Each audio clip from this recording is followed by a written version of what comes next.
Krishna diagnostics limited அவங்க IPO அறிவிச்சிருக்காங்க. விரைவா அந்த தகவலை இந்த வீடியோவில் பார்க்கலாம். முக்கியமான டிஸ்க்ளைமர், நான் செபி ரெஜிஸ்டர்ட் அட்வைசர் கிடையாது. கம்பெனியுடைய ரெட் ஹெரிங் ப்ராஸ்பெக்டஸை வாசித்து என்னுடைய புரிதல் என்னன்னு பங்கு வைக்கிற வீடியோ மட்டுமே. இந்த வீடியோவில் கம்பெனியுடைய பிஸ்னஸ் பற்றி விரைவாக பார்க்கலாம்.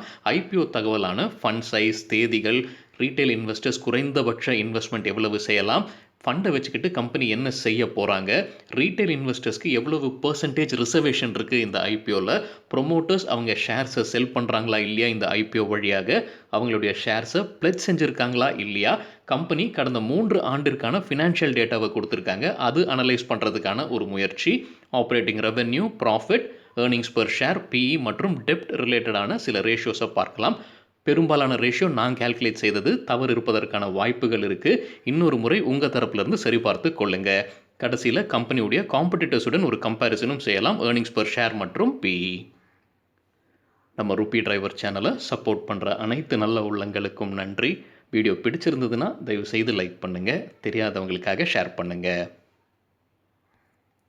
கிருஷ்ணா டயக்னாஸ்டிக்ஸ் லிமிடெட் கம்பெனி 2011ஆம் ஆண்டில் துவக்கப்பட்ட டயக்னாஸ்டிக் கேர் ப்ரொவைடராக ஆரம்பிச்சிருக்காங்க. முதலாக ஹிமாச்சல் பிரதேஷில் தான் இவங்களுடைய பிஸ்னஸை ஆரம்பிக்கிறாங்க. இவங்களுடைய பிஸ்னஸை 3 பிரிவுகளாக பிரிச்சிருக்காங்க. ரேடியாலஜி, பேத்தாலஜி மற்றும் டெலி ரேடியாலஜி சர்வீசஸ். ரேடியாலஜி கீழே X ray, CT scan, MRI scan, ultrasound, bone mineral densitometry, mammography போன்ற டெஸ்ட் எல்லாம் ரேடியாலஜி கீழே. பேத்தாலஜி கீழே இந்த blood test, blood glucose level, infection ரிலேட்டடான checks, cancer test, hormonal assays மற்றும் தெராபியூட்டிக் ட்ரக் அசேஸ் எல்லாமே பேத்தாலஜி கீழே வருது. டெலி ரேடியாலஜி சர்வீசஸ் என்னன்றது பெருசாக புரியலிங்க. அது பூனேல அவங்களுக்கு ஒரு ஹப் இருக்குன்னு சொல்லியிருக்காங்க. ரிமோட் லொக்கேஷன்ஸ்க்கு எல்லாமே இந்த டெஸ்டிங் செய்வதற்கான வாய்ப்பு இது வழியாக செய்வோம்னு கம்பெனி சொல்லியிருக்காங்க. கம்பெனியுடைய பெரும்பாலான பிஸ்னஸ் பப்ளிக் ப்ரைவேட் பார்ட்னர்ஷிப்பில் தான் ஏற்பட்டிருக்கு. கிட்டத்தட்ட 1797 டயக்னாஸ்டிக் சென்டர்ஸ் அவங்க பப்ளிக், அதாவது அரசுக்குடன் இணைந்து அவங்களுடைய சென்டர்ஸை அமைச்சிருக்காங்க. ஜூன் 30ஆம் தேதி படி இந்த டேட்டாங்க. அதே மாதிரி ப்ரைவேட் ஹெல்த் கேர் சென்டர்ஸ் கூடயும் அவங்க டைப்பில் இருக்காங்க. அந்தந்த ப்ரைவேட் ஹெல்த் கேர் ப்ரொவைடர்ஸுடைய ஃபெசிலிட்டிஸ்க்கு உள்ளார இவங்களுடைய சென்டர்ஸை அமைக்கிறதுக்கும் இவங்க முயற்சிக்கிறாங்க. அந்த மாதிரி 26 சென்டர்ஸ் இவங்க கையில் இருக்குது. கிருஷ்ணா டயக்னாஸ்டிக் லிமிடெடுடைய ஐபிஓ தகவல் விரைவாக பார்க்கலாம். கம்பெனி நிர்ணயிச்சிருக்கிற விலை lower band $933, upper band $954. Lot size 15 unit. So 15 shares குறைந்தபட்சம் வாங்க வேண்டும். அதற்கு அப்புறமா 15 வாங்கலாம். ஸோ குறைந்தபட்சம் நம்ம அப்பர் பேண்ட் $954 பிட்டிங் பண்ணுறோம் அப்படின்னா இந்த ஐபிஓக்கு $14,310 செலவு செய்ய வேண்டியது இருக்கும். இந்த ஐபிஓ வழியாக ஃப்ரெஷ் இஷ்யூவாக $4,000 மில்லியன் ரைஸ் பண்ணுறதுக்கு கம்பெனி முயற்சிக்கிறாங்க. அதாவது $400 கோடி. இது அப்பர் பேண்டுக்கு விலை போகும் பட்சத்தில் 0.4 கோடி ஈக்விட்டி ஷேர்ஸ் புதிதாக உள்ள வரும். ஆஃபர் ஃபார் சேல் வழியாக சில ஷேர்ஸை விற்பனை செய்கிறாங்க already existing share holders. So அது வழியாக $8,133 மில்லியன் ரைஸ் பண்ணுறதுக்கு முயற்சிக்கிறாங்க. 813 கோடிகள். இது அப்பர் பேண்டுக்கு விலை போகும் பட்சத்தில் 85.25 லட்சம் ஈக்விட்டி ஷேர்ஸ் விற்பனைக்கு வரும். ஸோ ஒட்டு மொத்தமாக ஃபண்ட் சைஸ் பார்க்கும்போது $12,133 மில்லியன். கோடியில் பார்க்கும்போது $1,213 கோடி ஃபண்ட் சைஸ். டைம் டேபிள் பார்க்கும்போது ஆகஸ்ட் 4ஆம் தேதி பிட்டிங் ஆரம்பிக்குது. ஆகஸ்ட் 6ஆம் தேதி பிட்டிங் முடிவடையுது. ஆகஸ்ட் 11ஆம் தேதி அவங்க தீர்மானிக்கிறாங்க யாருக்கு கிடைக்கும் யாருக்கு கிடைக்காது. 12ஆம் தேதி கிடைக்காதவங்களுக்கு ரீஃபண்ட், 13ஆம் தேதி கிடைச்சவங்களுக்கு ஷேர்ஸ் டிமேட்டில் போடப்படும், 17ஆம் தேதி ட்ரேடிங் ஆகிறதுக்கான வாய்ப்புகள் இருக்குன்னு கம்பெனி தரப்புலேருந்து சொல்லியிருக்காங்க. ப்ரொமோட்டர்ஸ் தகவல், ராஜேந்திர முத்தா அப்படின்றவர் தான் ப்ரொமோட்டராக இருக்கிறாரு. ஒட்டு மொத்தமாக 29.5% ஸ்டேக் இந்த கம்பெனியில் வச்சிருக்கிறாரு. இது ஐபிஓக்கு முன்னாடி. யாரெல்லாம் அவங்க ஷேர்ஸை செல் பண்ணுறாங்க ஆல்ரெடி எக்ஸிஸ்டிங் ஷேர் ஹோல்டர்ஸ்ன்ற பட்டியலாம் இப்போ நம்ம ஸ்க்ரீனில் பார்த்துக்கிட்டு இருக்கோம். ஒரு 4 பேர் அவங்க கையில் இருக்கிற சில ஷேர்ஸை விற்பனை செய்கிறாங்க. ப்ரொமோட்டர்ஸ் அவங்களுடைய ஷேர்ஸை பிளெட் செஞ்சுருக்காங்களான்னு பார்க்கும்போது எந்த ஷேர்ஸும் இதுவரைக்கும் பிளெட் செய்யலை. அது ஒரு பாசிட்டிவான சைனாக பார்க்கலாம். வரப்போகிற ஃபண்டை வச்சுக்கிட்டு கம்பெனி என்ன செய்ய போகிறாங்க, ஆஃபர் ஃபார் சேல் வழியாக வரக்கூடிய ஃபண்டு யார் ஷேர்ஸை செல் பண்ணுறாங்களோ அவங்களுக்கே போயிடும். ஃப்ரெஷ் இஷ்யூ வழியாக வரக்கூடிய பணம் மட்டுமே கம்பெனிக்கு சென்றடையும். ஃப்ரெஷ் இஷ்யூ வழியாக $4,000 மில்லியன் கம்பெனிக்கு வருது.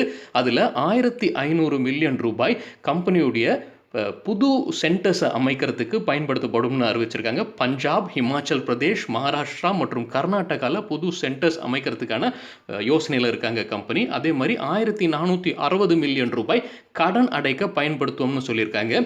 சில அமௌண்ட் வந்து ஜென்ரல் கார்ப்பரேட் பர்பஸ்க்கு பயன்படுத்தப்படும்னு சொல்லியிருக்காங்க. ரீட்டைல் இன்வெஸ்டர்ஸ்க்கு எவ்வளவு ரிசர்வேஷன் இருக்குது? ரீட்டைல் போர்ஷனுக்கு 10% மட்டுமே ரிசர்வேஷன் இருக்குது. நம்ம முன்ன பார்த்த ஐபிஓ அனாலிசிஸில் 10% மட்டுமே இருக்கும் பட்சத்தில் ப்ராஃபிட்ஸ் கன்சிஸ்டண்ட்டாக இல்லாமல் இருந்தது. இந்த கம்பெனியுடைய ப்ராஃபிட்ஸ் எப்படி இருக்குன்னு பின்வரும் ஸ்லைட்ஸை பார்க்கலாம். ரீட்டைல் கேட்டகரின்றது 2 லட்சம் ரூபாய் வரைக்கும் முதலீடு செய்கிறவங்க ரீட்டைல் கேட்டகரிக்குள்ளார வருவோம். நான் இன்ஸ்டிடியூஷனல் போர்ஷனுக்கு 15%, குவாலிஃபைட் இன்ஸ்டிடியூஷனல் பையர்ஸ்க்கு 75% ரிசர்வேஷன் இருக்குது இந்த ஐபிஓவில்.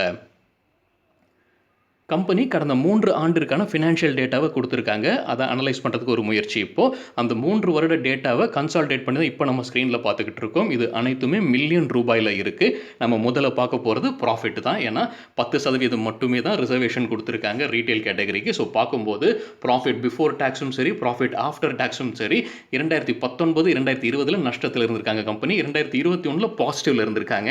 ஆனால் அதற்கு ஒரு காரணமும் இருக்குங்க. ஒரு ஒன் டைம் ஐட்டம் இருக்குது. அதாவது கம்பல்சரி கன்வெர்ட்டபிள் ப்ரிஃபரன்ஸ் ஷேர் அப்படின்ற வழியாக 2500 மில்லியன் ரூபாய் கம்பெனிக்கு கிடைச்சிருக்கு இந்த ஃபினான்ஷியல் இயரில். ஸோ அதை சேர்க்கலைன்னா இந்த வருடமும் நஷ்டத்தில் போகிற மாதிரி தான் எனக்கு தெரியுதுங்க. ஸோ 3 வருடமும் நஷ்டமாக இருக்கிறதுக்கு தான் என்னுடைய பார்வைக்கு எட்டியது.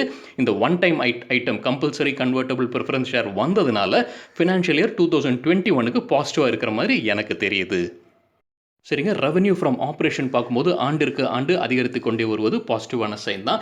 எவ்வளவு அதிகரிக்குதுன்னு பார்க்கும்போது 2019 2021 CAGR வழியாக காம்பவுண்டட் ஆனுவல் க்ரோத் ரேட் வழியாக பார்க்கும்போது ஆண்டிற்கு 38% அதிகரிக்குது ரெவன்யூ ஃப்ரம் ஆப்ரேஷன்ஸ். கடந்த ஆண்டு மட்டும் பார்க்கும்போது 53% அதிகரிச்சிருக்கு. குறிப்பிட வேண்டிய விஷயம் பார்த்தீங்கன்னா, இந்த டயக்னாஸ்டிக் சென்டர்ஸில் கோவிட் டெஸ்ட்டும் செய்கிறாங்க. ஆனால் எப்போலேருந்து செய்ய ஆரம்பிச்சிருக்காங்கன்ற டீட்டெயில்ஸ் எங்கிட்ட இல்லைங்க. ஆனால் அதுவும் செய்கிறாங்க. ஸோ அது கூட காரணமாக இருந்திருக்கலாம் ரெவென்யூ அதிகரிக்கிறதுக்கு. நம்ம முன்னே பார்த்துருந்தோம், கம்பெனி வந்து பப்ளிக் ப்ரைவேட் பார்ட்னர்ஷிப்பில் தான் அவங்க நிறைய ரெவென்யூவை ஈட்டுறாங்க அப்படின்றது. 67% பார்த்தீங்கன்னா பப்ளிக் ஹெல்த் ஏஜென்சிஸ் கூட இருக்கிற டைஅப் வழியாக தான் இந்த ரெவென்யூ வந்திருக்கு ஃபினான்ஷியல் இயர் 2021. அதே ப்ரைவேட் ஹெல்த் கேர் ப்ரொவைடர்ஸுடன் இருக்கிற டைஅப்பில் வந்தது 33% வருவாய் ஃபினான்ஷியல் இயர் 2021.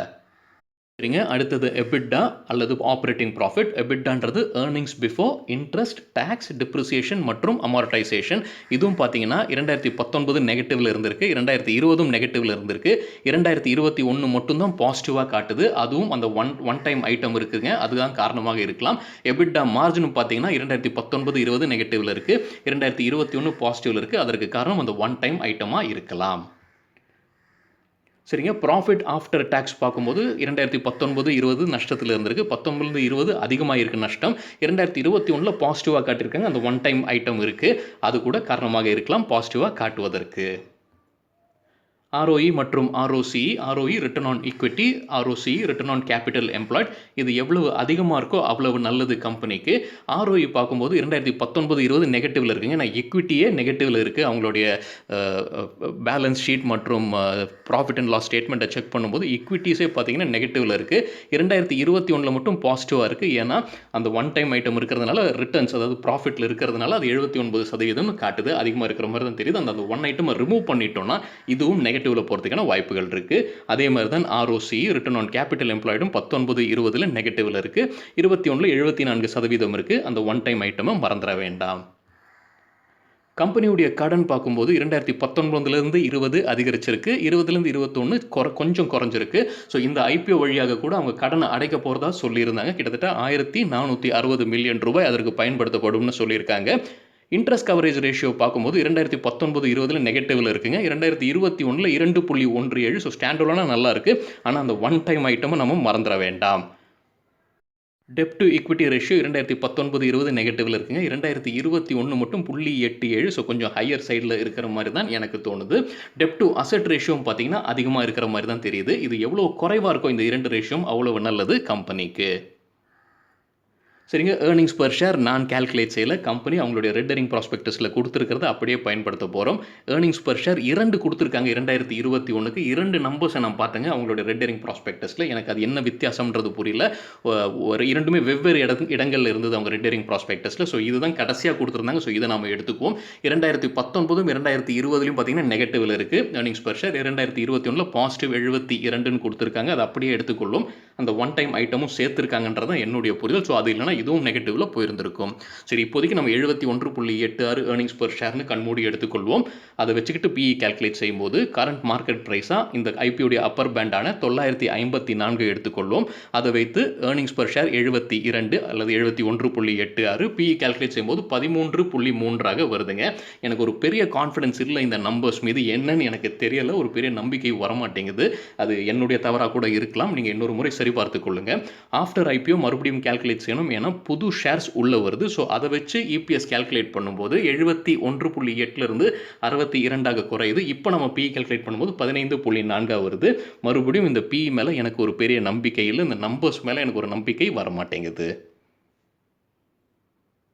சரிங்க. கம்பெனி அவங்களுடைய இண்டஸ்ட்ரியை சார்ந்த பீர் குரூப்புடைய பிஇ ரேஷியோவும் குடுத்திருக்காங்க. 2 கம்பெனிகள் தான் அவங்க பியர்ஸா கம்பேர் பண்றாங்க. அது பின்வரும் ஸ்லைட்ல எந்த 2 கம்பெனின்னு பார்க்கலாம். ஹையஸ்ட்டா 94.32 பிஇ, லோவஸ்ட்டா 77.65 அதுடைய ஆவரேஜாக 85.99 காட்டியிருக்காங்க. யார பியர்ஸா காட்டியிருக்காங்கன்னா, மெட்ரோபோலிஸ் ஹெல்த் கேர் லிமிடெட் மற்றும் டாக்டர் லால் பாத் லேப்ஸ் லிமிடெட் இவங்க 2 பேர் தான் காட்டியிருக்காங்க. தைரோகேர காட்டல. தெரியல என்ன காரணம்ன்றது. கிருஷ்ணா டயக்னாஸ்டிக்ஸ் உடைய ரெவென்யூ பார்த்தீங்கன்னா மீதி 2 கம்பெனிகள் விட குறைவாகத்தான் இருக்கு ரெவென்யூ. அதே மாதிரி ஏர்னிங்ஸ் பெர் ஷேர் பார்த்தீங்கன்னா 71.86 கம்பெனி கொடுத்துருக்காங்க. மற்ற 2ம் பார்த்தீங்கன்னா 35 ரேஞ்சில் இருக்கு. பிஇ பார்த்தீங்கன்னா டாக்டர் பாத் லேப்ஸ்க்கு அதிகமாக இருக்கு 94, மெட்ரோபோலிஸ் ஹெல்த் கேருக்கு 77.6 குறைவாக இருக்கு. சரிங்க. இதுதான் சில விஷயங்கள் என்னுடைய பார்வைக்கு எட்டியது. பெரும்பாலான மெட்ரிக்ஸ் நான் கால்குலேட் செய்ததுனால தவறு இருப்பதற்கான வாய்ப்புகள் இருக்கு. மறுமுறை உங்க தரப்புலேருந்து செக் பண்ணிக்கொள்ளுங்க. உங்களுக்கு இந்த ஐபிஓ பத்தியோ இல்ல கம்பெனி பத்தியோ கூடுதல் தகவல் தெரியும்னா தயவு செய்து பகிர்ந்து கொள்ளுங்க. நன்றி. வணக்கம்.